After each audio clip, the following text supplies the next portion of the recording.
Hello everybody and welcome back to World of Tanks, and today I've got for you a tank review on the, I'm going to get this wrong, WZ-111G FT. There's too many. You've got the 111 GFT, the 121 GFT, the 111 GFT, the 113 GFT. Oh, that's just confusing.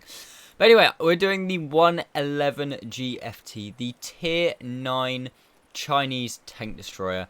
And I'm going to be doing a review on this thing. I'm going to be taking you through the stats. I'll take you through comparison with some other tanks, some other Tier 9 tank destroyers.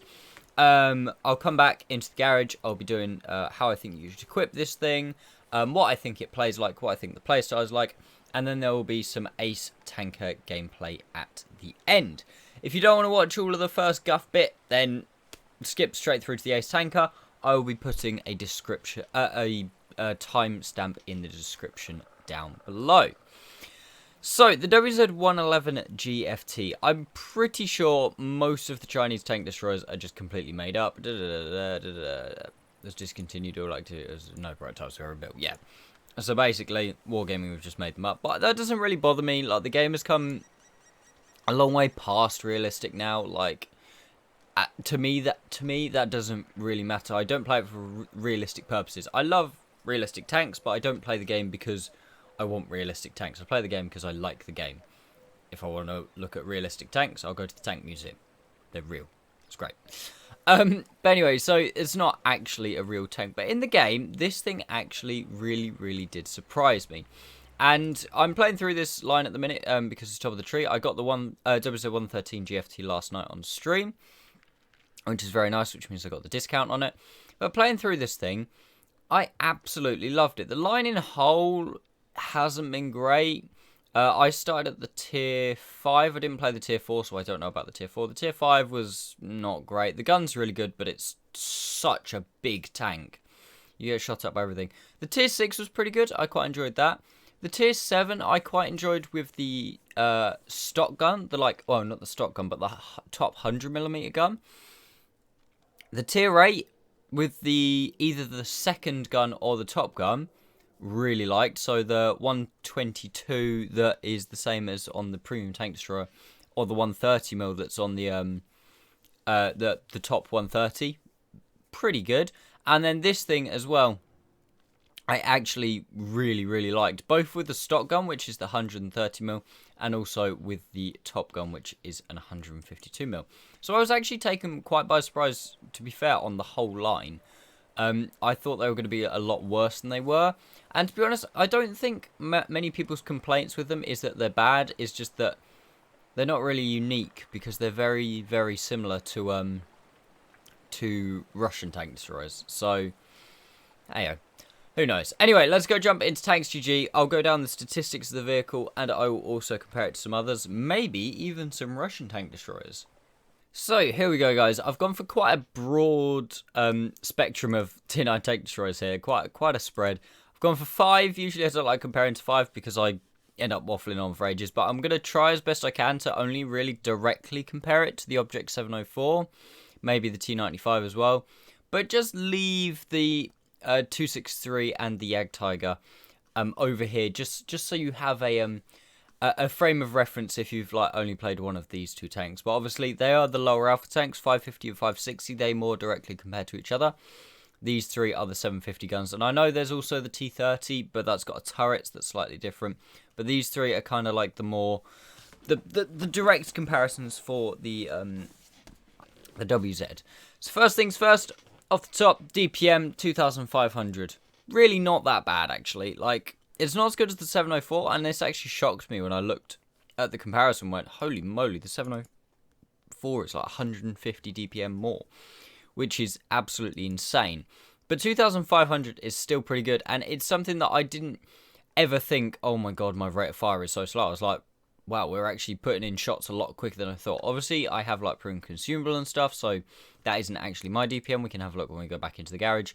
Or if you rewind the video, you can have a look when I was just in the garage. But it is pretty good. Penetration on the standard rounds, 290, which is actually the best in this comparison. The closest is the 704 that has 286. But what's really special about this thing is it has 395mm of penetration heat rounds, and more importantly than that, 90mm of penetration, millimeters of penetration, but 1100 HE alpha.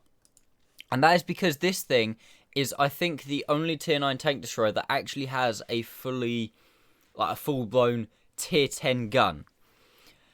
As an example, the 704, the premium rounds, although 329mm is good, is not 395. Like when you go up to the 268, you get 395mm penetration heat rounds, and the HE on this thing, 90mm penetration, but only 950 alpha, not that 1100.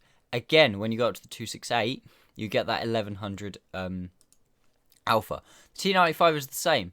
It's got really nice 276mm standard rounds and 320mm APCR. Really good. But it's not 395, and when you go up to the 3 or on the T30 onto the 4, you get 375. So this thing actually has a tier 10 tank destroyer gun. It's absolutely mad, and you don't consider that having that extra super awesome HE and the really good premium pen, how often that comes in. Like when you're facing, I don't know, a mouse or an E100 E75 and you're firing 395mm of heat pen at it, you don't care. And the thing is, if you're bouncing, you are going to bounce in pretty much every tank in the game, because the only thing that I think has more penetration is the Panzer E100 firing heat. This thing is literally joint second, I think, with the Foch 155, the 268, and I can't think of other things. I may be wrong, but I'm pretty sure it's like joint second on heat pen, so it's absolutely amazing. One minor downside, and this is something that can be overcome by just getting used to the tank, is actually the shell velocity. 760 meters per second is quite slow, and it is something you do have to get your head around when you first play with this gun. Obviously, it's quite a short gun. This isn't the gun that you actually use on the 704 in comparison to the rest of the guns. So you do have to get around the fact that it is quite a short gun. The shell velocity isn't that quick. It obviously doesn't get any quicker on the heat rounds. Fortunately, it doesn't get any slower. Otherwise, you know, you'd be able to outrun the shells. But there is something you have to get used to, which is not quite the same as, you know, all of these others. And obviously, the Jagdtiger is in a league of its own when it comes to that. Ammo capacity of 30 rounds. You're probably not going to run out. If you do, you've been doing something quite wrong. Onto the gun handling. 2.5 seconds aim time. For this style of gun, again, comparing it directly to the 704, is actually very nice. 2.5 seconds aim time. Dispersion of 0.4 is not as good as the base. Accuracy is not great. However, with a decent crew, with a decent equipment and all of that, I haven't found the accuracy that bad at all. I think mine's 0.37, maybe 0.38. I can actually get behind it. It's really decent. I didn't really have many complaints about the accuracy. Obviously, you miss the odd shell here and there, but you miss the odd shell in the grill. Like, yeah. I'm not saying it's the most accurate tank, but it is definitely not that bad. Dispersions aren't that great, so you do have to aim a bit, but again, it's much nicer having that 2.5 seconds aim time than something like 2.9 on the 704 if you're used to playing that thing. Gun depression, 6 degrees. It's not great, but it's fairly in and around what most tier 9 tank destroyers have. I don't think there's really, again, other than like the T30, there's not really many with much more than that. 15 degrees gun elevation isn't too bad. Like, it's towards the lower side of where it's like, right, I'm actually struggling to shoot up, like if someone's on a cliff above you or something, but it's not too bad. 12 degrees of gun traverse each side is actually quite nice.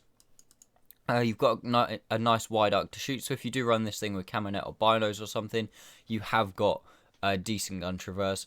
Mobility-wise, actually not too bad. 35 forwards and 16 backwards. I also put a turbo on this thing because I, wanted to go faster forwards and backwards. But in comparison to the T95, that's bloody lovely. In comparison to the 704, not as much, and obviously I'm not comparing directly, but the 263 is much quicker. Terrain resistances aren't great, but if you get off-road driving, that can obviously sort that out a bit. Tank traverse, 25 degrees a second, is quite nice. I mean, it's quicker than the 704, and obviously that is a lot more important than anything else really on a non-turreted tank destroyer, because it's how quickly you can swing your tank round so that you're not getting shot. Armor we'll come back to in a second. 1800 HP, nice big old slab of hit points, same as the T95 and the 268. That's probably one of the biggest improvements with going up from tier 8 to tier 9, is you get an extra 800 hit points. That's something that holds the tier 8 back so much, is the fact that in most cases, if you're on a heavy flank or you're getting shot at by 390 alpha, you die on the third shell you take. Whereas this, you can take an extra 2 shots, sometimes 3 shots, which is just lovely. Camos, it's really not that good because it is actually quite a tall tank, but I would say it's probably not the thing you're going to want to play if you want to play a stealthy tank destroyer. If you want to play more of a stealthy tank destroyer, you play the 704.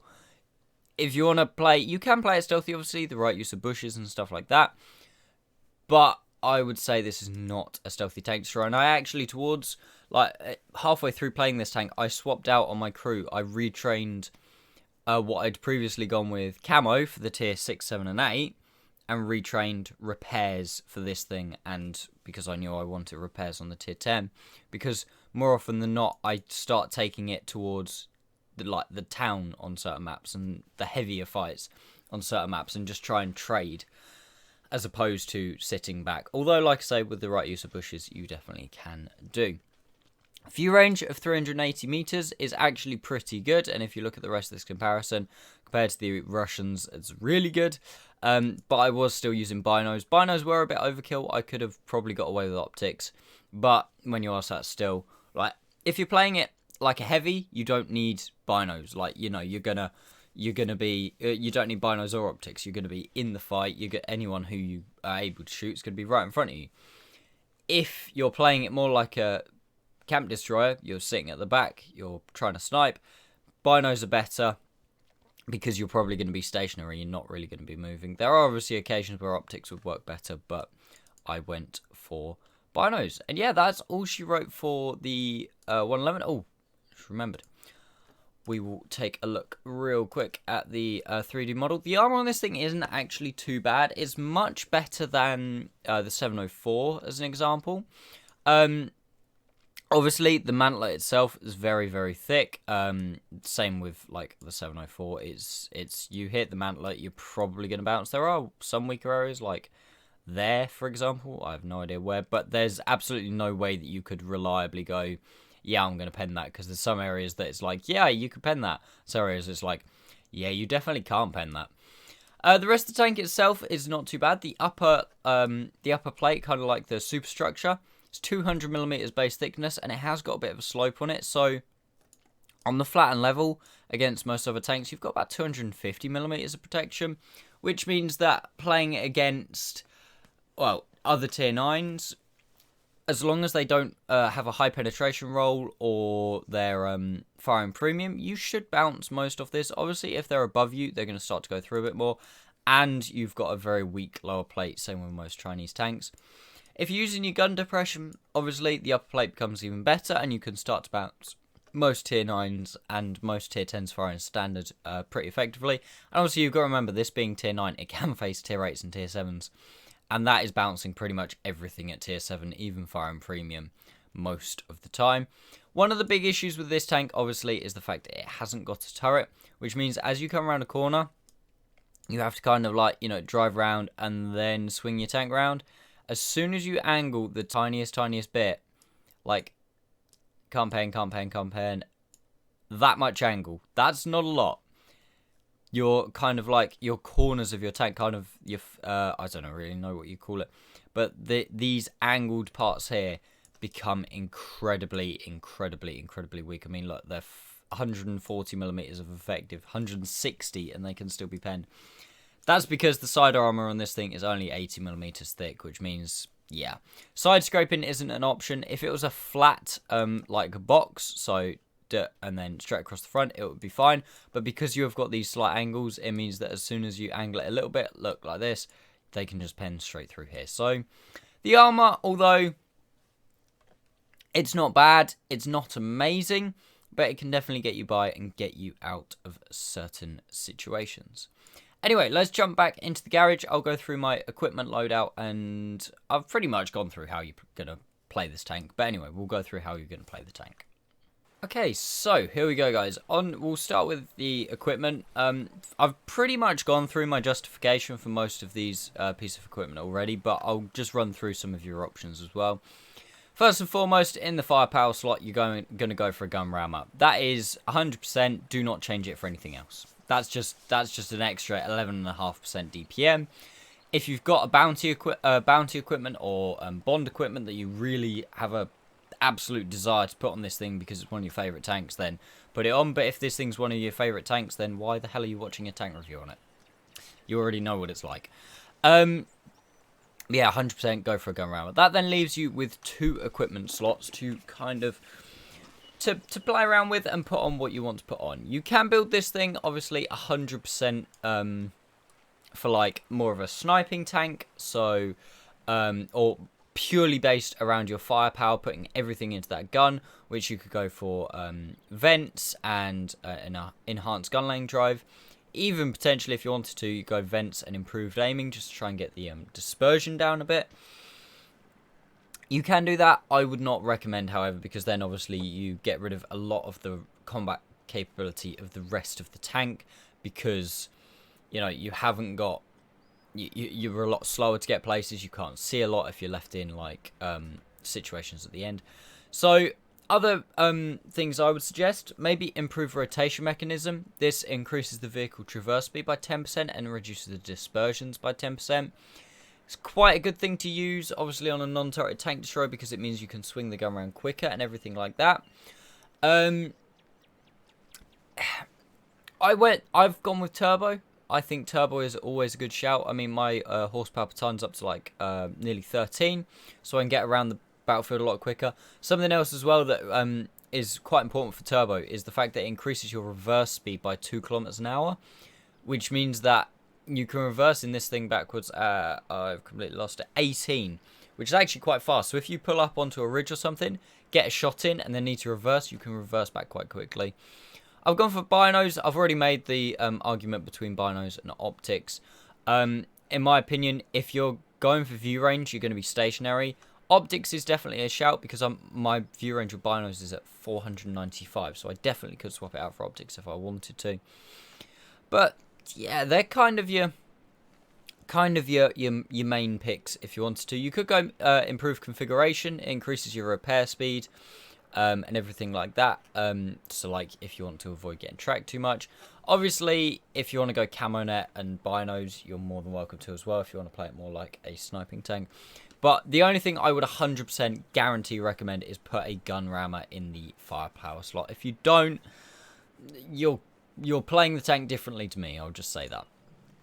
Ammo loadout, obviously, this thing, every single shell on this tank is very, very nice. I've gone with 12-12-6. I was really tempted to go, like, maybe 8, and then what would it be? 14. So actually, like, no, not 14. 12. 8, 8, 12. I'm going to have to check my maths now by doing this, because, you know, I'm dumb. 8, 8, 14, I was right. What an idiot. Because the HE on this thing is so good. However, I feel like the heat is also absolutely incredible, so I don't want to take any less heat. But then at the same time, the AP is also really, really good. Like I said, the shell velocity is the same all throughout. So 290 pen is lovely, and being 1 AP is lovely. The heat, 395, oh my god, you can just pen everything. But then the HE, you can do like 300-400 damage to absolutely everything you fire at. And when you get those squishy tanks and you manage to pen them, and you do 1100 alpha, it's absolutely amazing. So, yeah, your mileage may vary on that, but I would recommend, like, you know, somehow break the game and get 50 rounds and then take more of all of them. I do run premium consumable. I haven't had many, if any, problems with fires, I don't think. So I would recommend running premium consumable. I'd nearly always recommend running a premium consumable on most tank destroyers anyway, because if you get set on fire, like, you know, you can't do it wrong. Maybe some exceptions, maybe like the E3, the E4, the Egg Panzer 100, stuff like that, stuff that you're going to push in more with. This, yes, you do push in, but like I say, I really haven't had any problems with fire. Something I would recommend, but I'm kind of being a little bit of a cheapskate, is on your non-turret tank destroyers, always run with a large repair kit. And this is just because it increases your repair speed by 10% flat out. And also, if you take a shot that takes your tracks off and like ammo wrecks you or something, but you need to put your tracks back on because otherwise you're going to be perma-tracked, and obviously because you're a non-turret tank destroyer, you can't shoot back. You want to repair both. I will recommend a large repair kit, but obviously large repair kit is something that once you're running that and a premium consumable, and then if you want to run like a directive as well, you're really starting to chew through the credits each game, let's just put it like that. But anyway, that is all she wrote for the WZ-111G FT. I feel like I've been waffling on far too long now, so let's go jump into the gameplay. Just before we do, if you have enjoyed the video, guys, make sure you give it a like. If you're new to the channel, please consider subscribing. I'm hoping I've kept the quality up the same as last video. I had some great feedback from the last video about I asked, is the video quality better this time? And people were like, yeah, 100%. So I've tried to remember the settings that I used. So hopefully the video quality is still the same this time. But other than that, let's go jump into the gameplay. So here we go, guys, into the gameplay. Now, I'm actually recording this gameplay part of the video before I've even done the rest of the tank review. So if I say something in the gameplay that doesn't quite match up to what I say in the tank review, that's because for current me, which is current me for you, but was after future me for me, but is past me for you, technical term, I haven't said it yet, so I do apologise. But anyway, we are in obviously the WZ-111G FT, the tier 9 Chinese tank destroyer, and we are on steps, and we have got a very, very, very, very, very good matchup. This is one of the, well, not one of the first games, but in the first session I played with the Top Gun.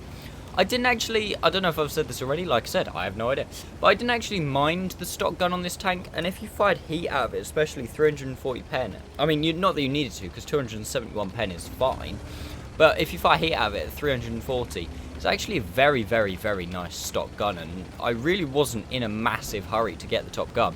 But now I've got the Top Gun, I am very, very happy, because, as I'm sure I've already said, this is one of the best tier 9 tank destroyer guns there is. The only thing I would say that lets it down is the shell velocity at 760 meters a second across the board, but that is because it is quite a short gun. It's almost a howitzer, but not quite.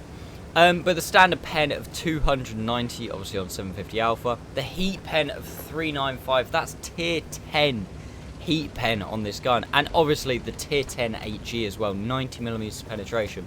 And that special tier 10 trait, even though it's on a tier 9, of 1100 alpha, which, like I said, you usually only see at other tier 10s, and like that's usually at tier 9 you only get 950 alpha on the HE. Now that Revelries has had a bad day.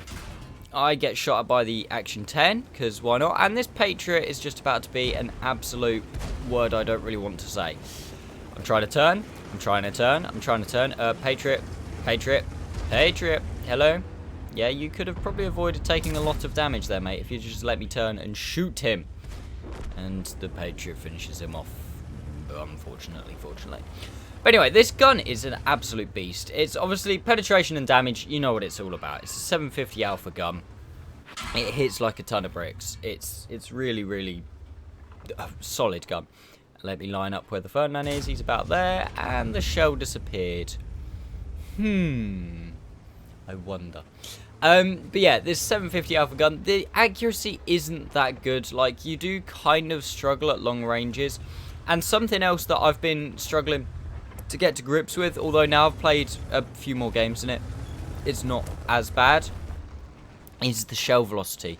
You can't, like for example against that Centurion, Carnarvon, you can't fire those kind of shots, because if he's falling back, by the time the shell gets there, he's already going to be back around the rock. Unlike, say, if you were in, I don't know, a 907 or something, obviously I know it aims quicker, but I'm just going on pure shell velocity here, it would hit him, because the shell velocity is, it's actually, I think it's twice as much, if not over twice as fast. Oh, hello there, Mr. RU. Again, there's no point me firing there. By the time I fire and the shells got there, that guy ain't going to be there anymore. We take another blind one at the Ferdinand, just see if I can, you know, scare him a bit.